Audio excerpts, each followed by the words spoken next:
Hi, I am Esther, and I'm a neuroscientist turned entrepreneur.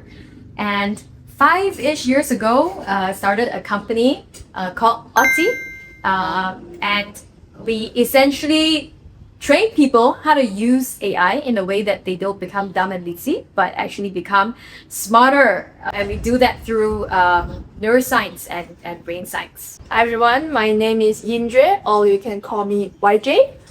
I am a campus-trained psycholinguist, and I've always been very interested about how the brain works. So now I am looking at how AI affects our brain functions, and that's essentially what we do at Oti Neural Learning Institute. And to phrase it differently, we are basically brain nerds in the AI space. So hopefully we can enlighten you with a few brain information stuff.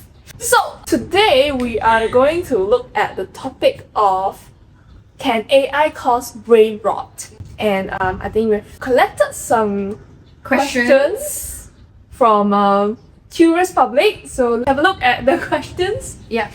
Okay, so first question. Everyone jokes about brain rot. It's just a meme. But is it just me, or is it actually terrifying? How do you feel about brain rot? I think first we need to identify and define what is a brain rot. Yeah. Of course, brain rot is like a colloquial social term, right? 2 years ago, it was Oxford's Word of the Year, brain rot. But yeah, the scientific term is actually cognitive atrophy, which is literally the decline of your brain or certain parts of your brain becoming smaller, shrinking, right? Less connected. And can that actually happen? Absolutely. Yes. And that this is due to this phenomenon called neuroplasticity, right? Which is that if you don't use it, you will lose it.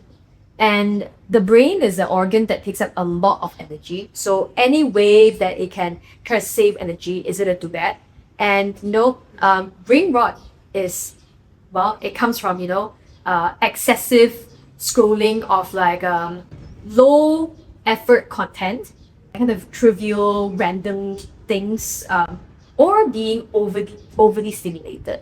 And usually the part of the brain that's engaged when we're kind of like doom scrolling or mindlessly scrolling social media or news or whatever is actually this more animalistic part of the brain, which is the limbic cortex, and that processes rewards and so on, right? So it's basically like overdriving the part that is rewarding, right? Because every content is like, oh, that's so funny, or oh my gosh, yeah, like that makes me really angry, or like, oh, I feel really sad, or I feel nostalgia and a sense of my friend, and so on. So all of it is to trigger an emotional response, or to make it so novel that you feel really rewarded while watching it. Yeah, so that part of the brain, the limbic system, is in overdrive, and that also means that the part that's actually thinking and putting in effort, which the prefrontal cortex, is not being activated. And when that happens, then that part, the prefrontal cortex, which is responsible for the higher cognitive functions like, strategic thinking, innovation, and so on, that part literally has way less activity. And over time, it's sending a signal to the brain, like, I don't really need to send resources here. So then your prefrontal cortex abilities actually go down over time. And literally shrink. So you can become dumber and lazier from being addicted to social media or over relying on AI, definitely. Yeah, in fact, I think there are actually many brain scan studies that actually show the effects of not just AI, but even digital technologies, social media and so on, can decrease your gray matter density and volume in different parts of the brain. Yeah, exactly. And I was actually having dinner in this business dinner, and then the guy next to me was like, oh, okay, you're an AI, right? Then he just started telling me about this, what is happening in his home.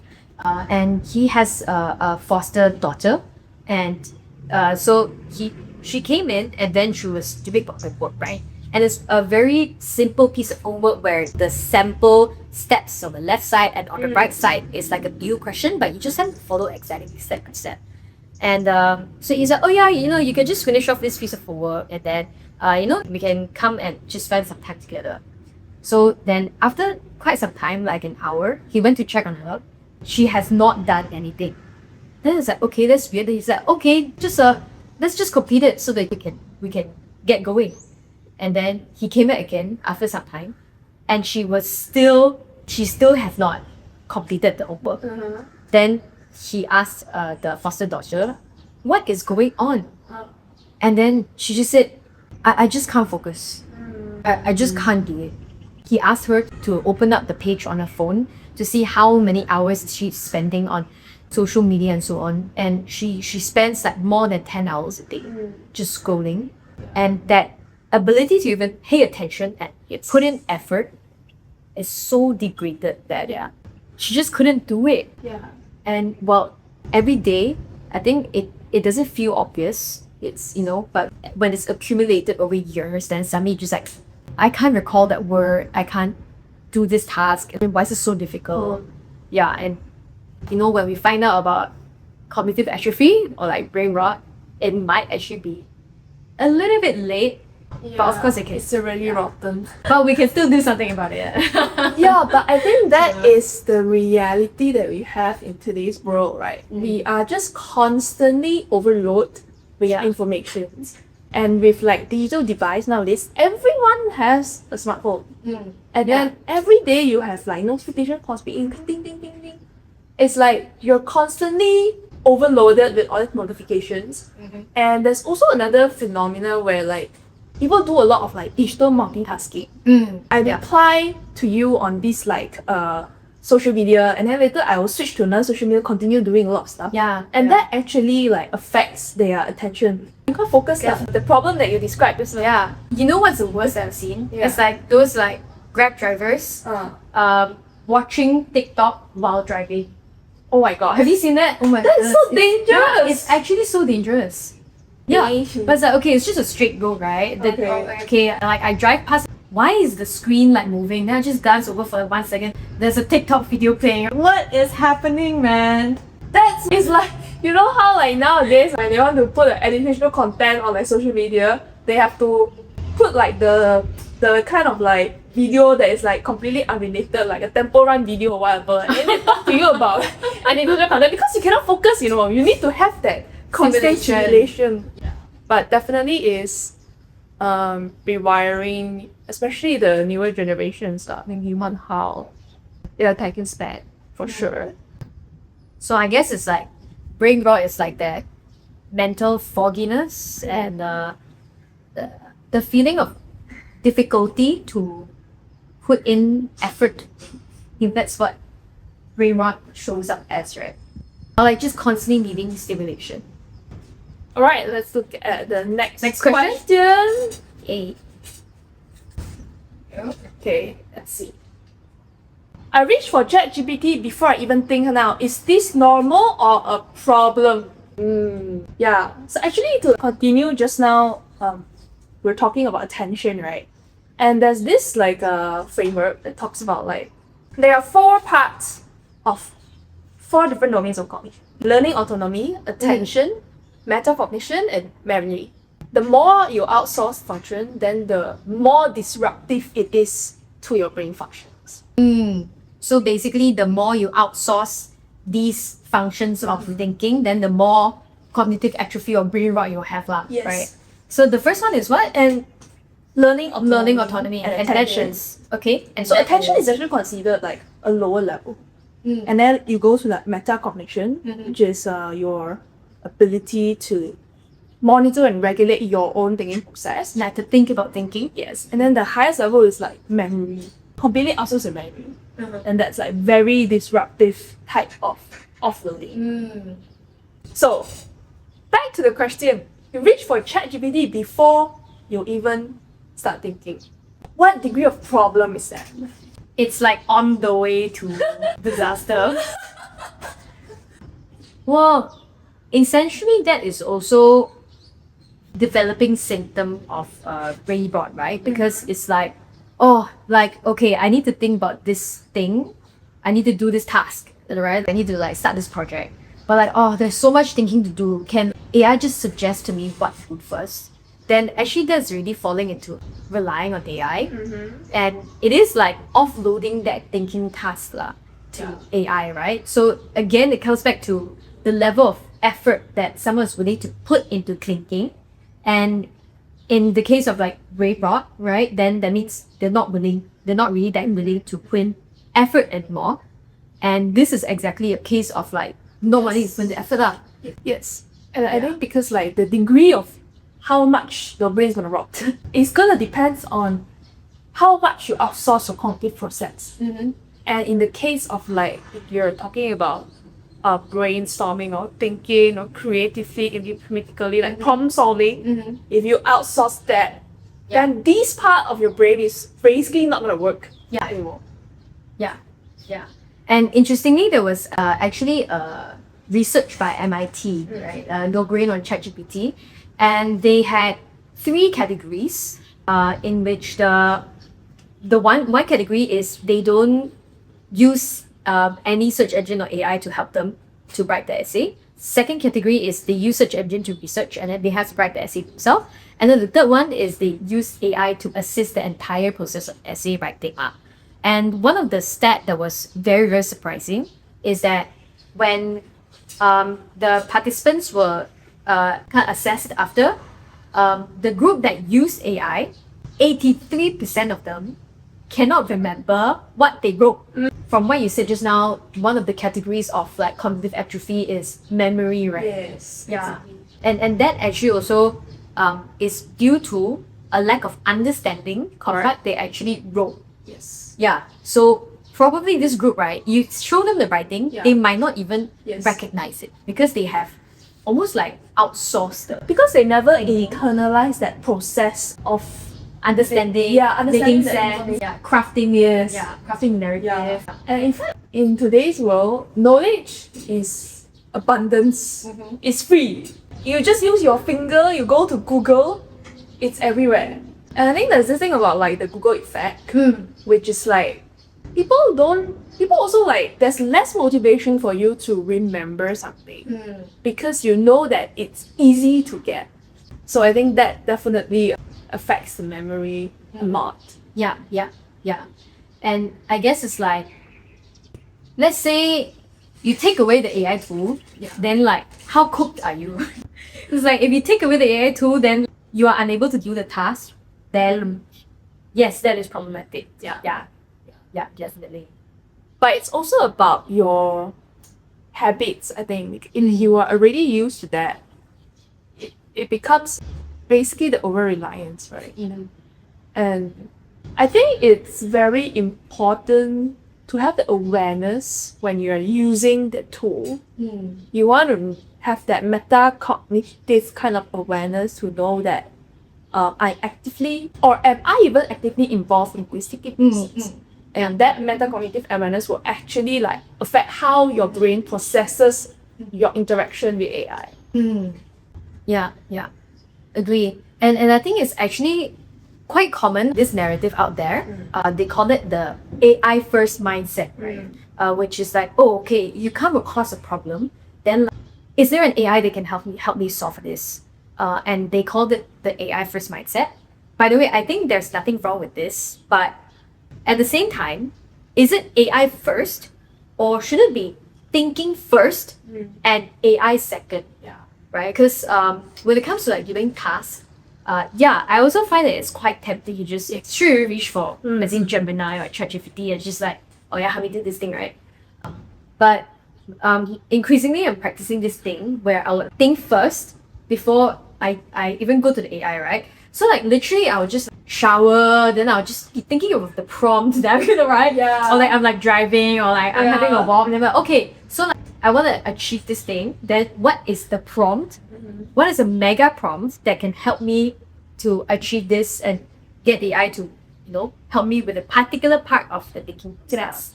Yeah, so like I find that kind of fun because like I could be working just on the go. And like, and though I have this big project coming up, for example, setting up like doing mentorship matching for a group of people. Then like before I even use Manus AI, I just think of the prompt first while I was driving. Then I arrive at the place, it's like, oh, okay. Then I just spend like 5 minutes typing it out and refining the prompt a little bit, and then the whole thing is there. Yeah. Yeah.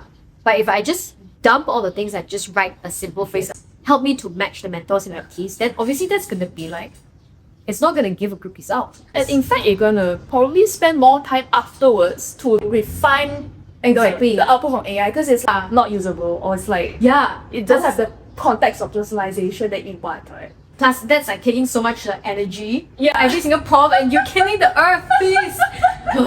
Okay, anyways. But I think it's also like you mentioned, like it's very tempting to use AI, and I think that's the thing. It's so easy, you know. We just prompt, and you probably like you don't think about the energy if consumption or whatever. But it's like it's so readily available. You just prompt, you get a fast answer, and because of today's world where everything is like so fast, it's very easy to just fall into this trap of like, I just want instant gratification.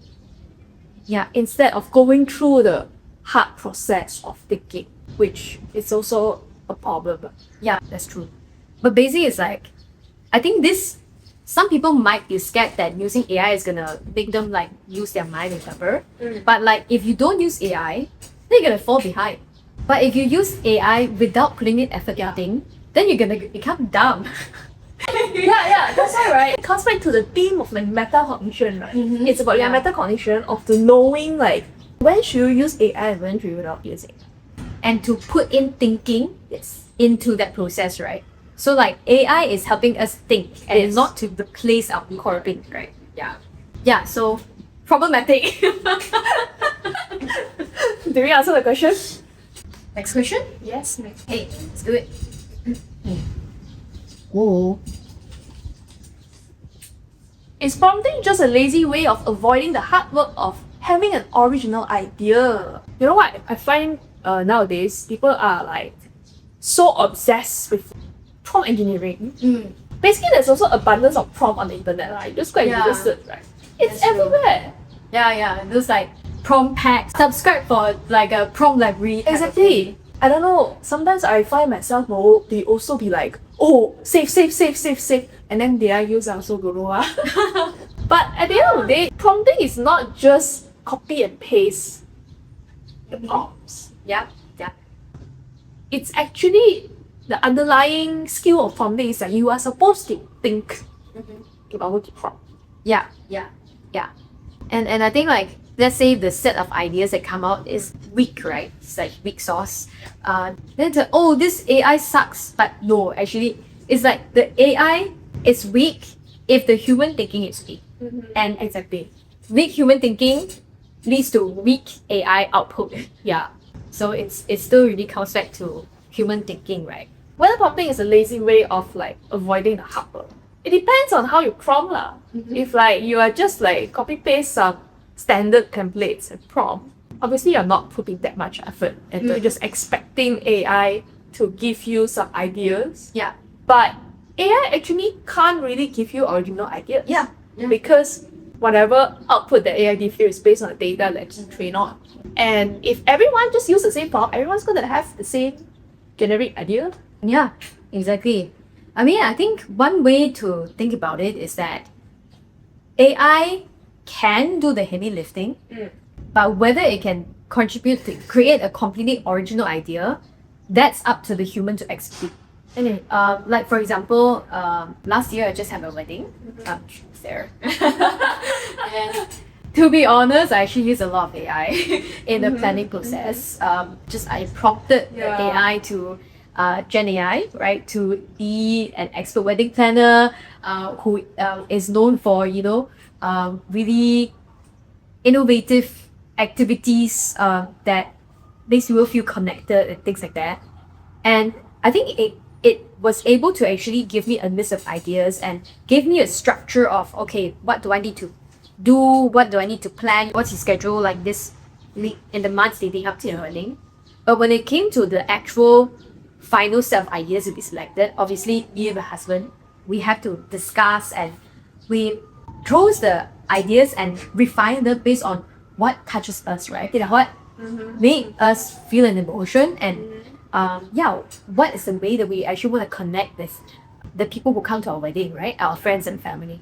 So it's like, yeah, it can do the heavy lifting, but when it comes to the final outcome, then we as a human will still need to select, refine, and do that part, which is, it may not be the heavy lifting, but it is the polishing. Important that it based on, like you said, like it's gonna based on your emotion, your Yeah, values, and this kind of thing that you want to. Yeah.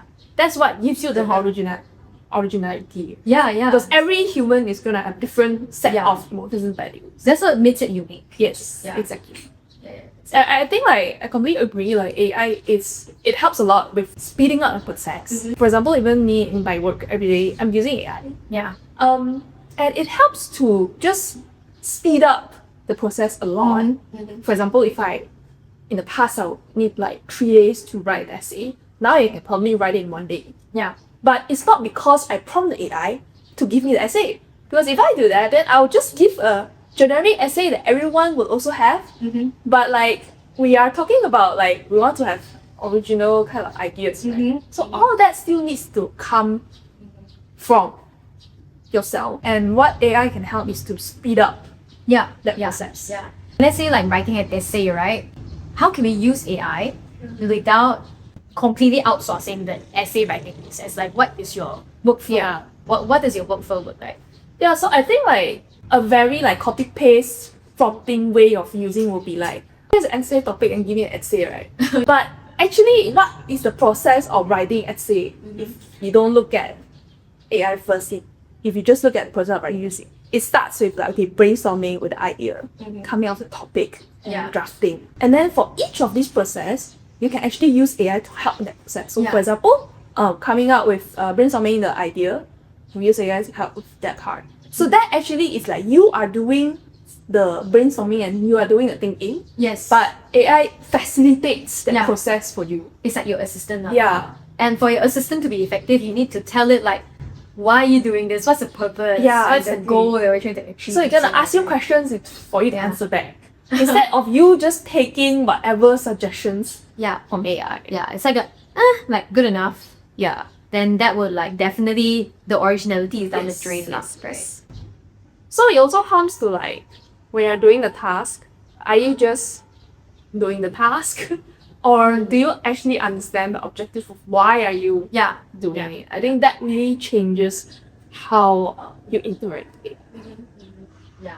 Am I just writing an essay because I need to submit and like Yeah. get a good mark. Yeah, yeah. Yeah. Or like, am I writing an essay because I want to express my original ideas? Or Yeah. I want to push the frontier of Yeah. knowledge or to challenge the existing frameworks or Yes, something like yes. that, right? And Yeah. AI is like, it helps a lot because it can help you summarize a lot of things at once. It can like show you blind spots that you don't know.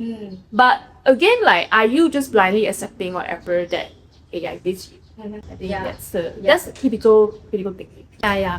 I agree. It's almost like who is mastering who, right? Are we as a human mastering the AI, Yeah. or is the AI mastering Yeah. you? Because if we just blindly trust whatever the AI gives, then the AI is a master lah. Yeah, exactly. And then no need masters already.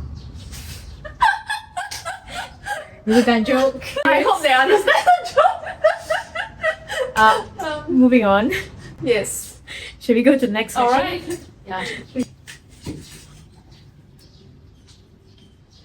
If AI knows all the answer, do we eventually just know nothing? Are we becoming the dumbest generation in history? Wow. We actually have finite resources of our brains. Let's say, like, for example, in the past, people used to remember phone numbers, but now Yeah. you don't really need to remember. How many because- phone numbers do you remember? I remember my mom and dad and myself. Okay, I think I remember like maybe around like 5. My own, like my husband, my mom and dad, and then my 2 aunts and my grandma's phone number. Okay, 7. Not bad, not bad. No, this funny thing because I remember my house phone number, Oh. but it's not in use anymore. Oh my But I remember that because I remember Actually, I that forgot when too. since young. Uh-huh. Yeah, and I remember that a lot of like numbers which are not really used anymore. And then there's a funny phenomena. I used to not remember my new numbers, but I remember my old numbers. Yeah. Right. Yeah. But that's something the trend. I feel like younger generation nowadays, I don't know if they remember numbers. Oh yeah. Let us know in the comments how many phone numbers you know. Yeah. Yeah. Yeah. But I think like okay, for example, like in terms of phone numbers, so let's say we have a finite brain resource, and then one part of it is like we used to use it to remember phone number, but now we don't need to remember phone number anymore. So then that part of the brain is probably like not really used. It can be repurposed. But so the question is like, do you repurpose that part of the brain to do something else, or do you completely just like don't use that part of the brain? Then obviously your brain functions are going to get lesser because you're not repurposing the energy that AI have helped you save. Yeah. That's really interesting because I remember reading this paper that like because space and so on is completed by in the hippocampus, right? It's stored in the hippocampus. Basically like GPS, like maps, so on. Yeah, so like for example, like taxi drivers, Yes. they will have to remember like tens of thousands of roads and have like a mental map, right? So they actually find that like the neurons are actually better connected in the hippocampus. So it's more like developed lah. But with GPS and that phenomenon doesn't exist anymore. But actually the hippocampus, because it encodes space, the structure of the neurons in that particular part of the brain can actually be repurposed for other things.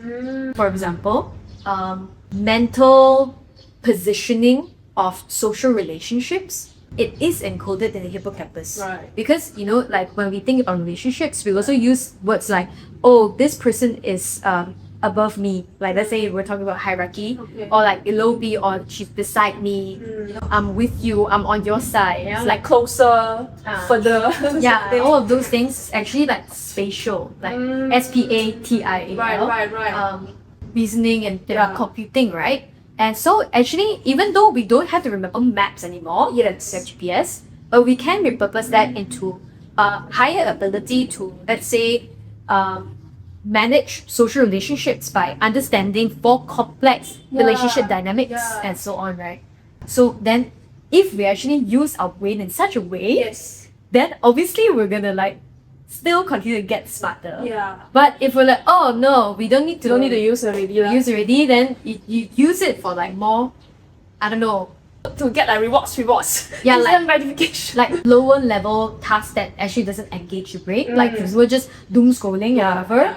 Or doing very, very easy tasks, then like the brain is not being worked out, it's not being developed, but it's like the same thing as muscles. It's like whether you're just passively consuming content or actively using your brain. Yeah. And I think what you mentioned is interesting about how the spatial abilities of like understanding a map can be repurposed to understand relationships. And I feel like I see like some sort of like trend here. We are moving towards more about connections, empathy, relationships, Definitely. those kind of things. But what's the, in terms of general population, what do you think is the trend now? Well, do you remember? So basically, in this one of the conference, right, we did this activity where we got random people in the conference to come and vote, and we had this spectrum, which is like, do you think that using AI is making you dumber or smarter? And then they'll take a sticky note and they'll just like put a sticker along the spectrum. Do you remember that? Yeah. And then it was like the tip is coming in at that, and then there's like less over here, but then at the double end it's like like a lot. So it's like some people think that we're getting a lot dumber, and some people, a small minority, think we're getting smarter, but actually most people think that we're generally getting smarter. But those who think that we are getting dumber will think that we are really getting dumber. Maybe they're thinking like general humanity is getting dumber, but maybe they think that themselves is getting smarter. Who knows, right? But there's actually this thing called the Flynn effect. It is statistically significant that about every decade, the human IQ will increase by 3%. And this is like due to many different human developments, right? Yeah, better nutrition, better education, yeah, better healthcare, and those kind of things. So in generally, we are getting smarter across the decade. Yes, but over the last 2 decades, the same effect has been reversing. Oh no. Yeah. And this is the last 2 decades also the internet boom. Yeah, exactly. Google was So meaning we are talking about our it, right? IQ is like getting lower now Yeah, in general population. general population. Yes. So there's a risk that we will become the dumbest generation. It's like the dumbest, smartest generation, because we have Yeah. all of the smart technologies and everything is so high tech. But like the people are dumb and lazy. I feel like the gap's gonna be Yeah. wider, Like in general population, probably like everyone like general average people getting dumber. But then those on the top, they'll probably be like even smarter. Yes, like those who know how to use AI with critical thinking, creativity, then they're gonna get better and better, And then this group that is using AI manually is like boom boom boom. So it's like So the boom, gap boom, will boom, be- boom, boom, Yeah, the gap will be great. and then it's the cognitive gap. the cognitive divide, right? Is not even AI divide then. Like everyone can have access to AI. But like your thinking is what matters. Are we moving on to the next question? Okay. This is the last question. Okay, can read. Okay. Curious to hear this from an expert. How do you use AI without letting your brain rot? Okay. Right person to ask. Okay. So how? Come to audition. How do you use AI without getting brain rot? I think like the most basic level is definitely awareness. First of all, you need to be aware that using AI will kind of influence your cognitive function. I mean, you need to know that it's gonna be mad. And then once you're aware, then only you can do something about it. Yeah. Agreed. I think that we cannot assume that AI is just another technology because it is fundamentally very, very different, right? Like in the past, it's like, let's say we used to wash clothes with hands. Then like now we have the washing machine. Then now you can use the machine to wash your clothes. But this technology is still inherently external, right? It's something external. But when it comes to artificial intelligence, it literally says it in its name. It's a intelligence. And humans have always taken pride in being the most intelligent species on Earth and stuff like that. So now there's another form of intelligence, and now this technology is no longer external. It's coming to the internal level. And so it's not just another technology. Like we cannot think like that. Yeah. Like this technology is gonna make or break you. Literally. How can we use AI So how can we use AI without getting brain rot? Yeah. So I think definitely just iterating on what was shared just now. Get rid of your AI first mindset and replace that with a thinking first mindset and thinking first, AI second. Then you are definitely on the way to strengthening your thinking and your brain, and not like becoming weaker and start leading to brain rot. Yeah, the mindset is very important because you need to have the mindset of how you're gonna use AI. And so after having the awareness, then you can regulate or control your use of using AI. And how you use is very important. So are you using it in a way that helps you think better, or are you using it in a way that replaces your own thinking? Yeah. So use it to enhance thinking and not to replace thinking. Yes. So in terms of that, then it's like going back to the example that was mentioned before. What kind of processes are you outsourcing AI, and what kind of processes do you want to stay it yourself?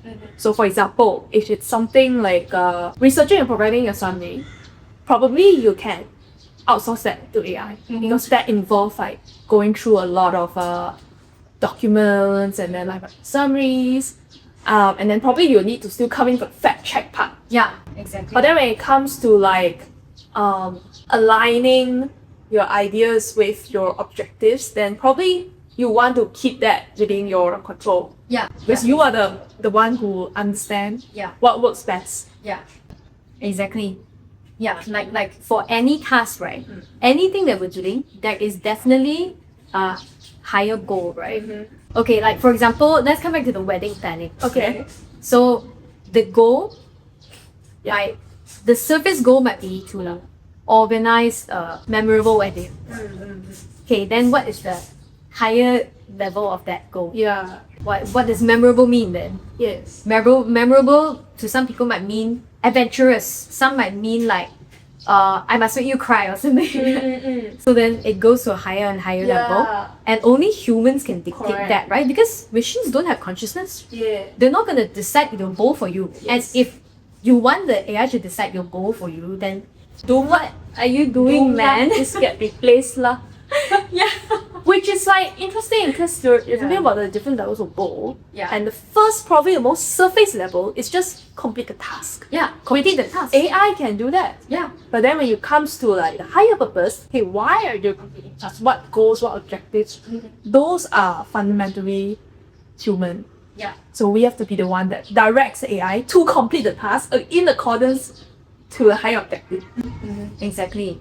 And I was recently reading this book by Yuval Harari, and there was this thought experiment. I can't remember what it's called, but we can link it below. It's like a paperclip experiment, right? So let's say you give AI the role of being the factory manager, and their role is to create as many paperclips as possible. Okay. Then the AI can just go ahead and be like, okay, in order to create as many as possible, I need to like harvest these materials and blah blah blah blah, right? And then it's gonna like in that plan, that's gonna end up like killing all humans. Yeah, they might not like factor in the other consequences. Yes, exactly. Yeah. So then that's where like, humans still need to come in and we need to frame what is the scope, what is the goal, what is the purpose. That part is still fundamentally human, and if we decide that, then we're not going to be submitted to BrainBot, right? So I think that the first and most simple thing we can do to prevent brain rot, are you working on any goals? Are you working on a goal that is challenging you to put in effort and feel that struggle, that difficulty? And if you don't have any of such a goal in your life, then you're probably slowly rotting now. Sorry, bro. Just gotta be honest.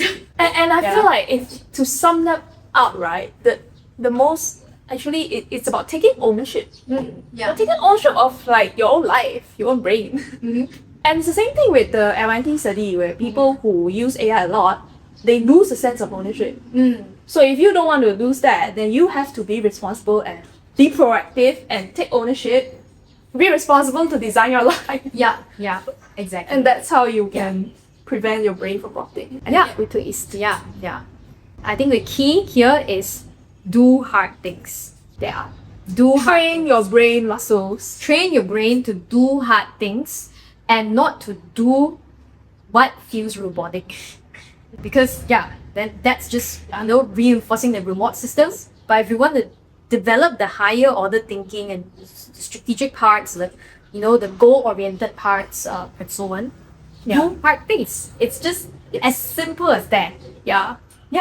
And this is like basically there's the term called cognitive friction, which is like how your brain learns is by having all these frictions. Yeah. So when you're doing hard things, it's actually training your brain. Yeah. And when you're exercising your brain muscles, then basically you don't need to worry about your brain rotting because when you use it, you are actually training your brain. Yeah.